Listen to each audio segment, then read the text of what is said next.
Berlin, alongside Paris, were the two epicenters of avant-gardism in Europe, with the Cubists, Picasso and Braque, working in Paris. And then you had artists like Kandinsky and Jawlensky and Pechstein all working in Berlin.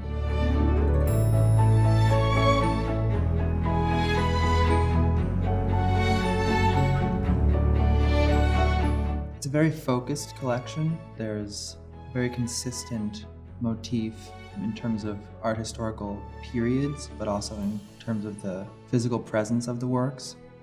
The trend that pervades all of them is the radical and innovative use of color in representation, which in some senses goes back to Vincent van Gogh and Gauguin and the Navi artists, but exploded in a major way when you had artists like Kandinsky and Expressionists. The Pechstein painting is a portrait of Bruno Schneidereit, an architect who lived in Berlin, who was a friend and patron of Pechstein. And he was this character who he's painted, at least, as this sort of flaneur, this very typical urban character. And he was that. I mean, he was a very cosmopolitan person who was creative and successful in his own way, but chose to seek out avant-garde artists and to collect their works and to support them. You have in the visual representation the juxtaposition of his very formal appearance and the background of the painting, which is almost before our eyes, seeming to dissolve into abstraction. You look at this in retrospect through the lens of history, and in some ways it's this last gasp of the 19th century. You have this formality and this civility that is being juxtaposed with a background which is abstracting itself. You get the sense that Pechstein himself presages this massive change which is on the horizon. The Jawlensky painted in 1912, which is the height of Jawlensky's innovation. He was living in Munich and he's working very closely with Kandinsky.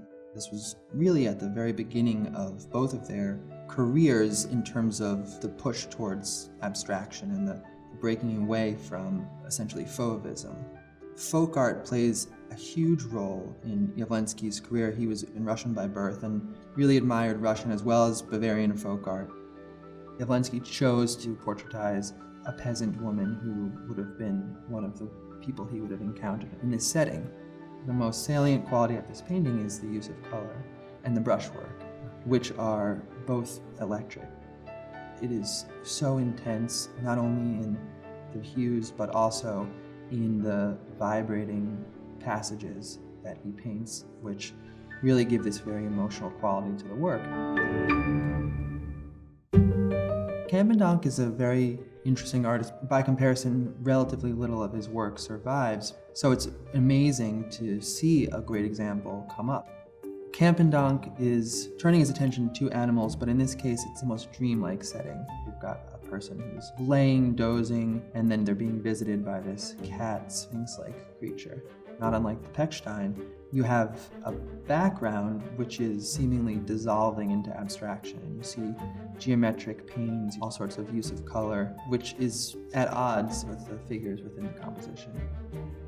What's amazing is that because this collection was put together going back decades, and you had such sophistication on the part of the family collecting it, they were able to be incredibly discerning and also clearly intentional in what they sought and what they chose to collect. Ultimately put together one of the most cohesive collections, the most impressive collections that we've seen in a long time.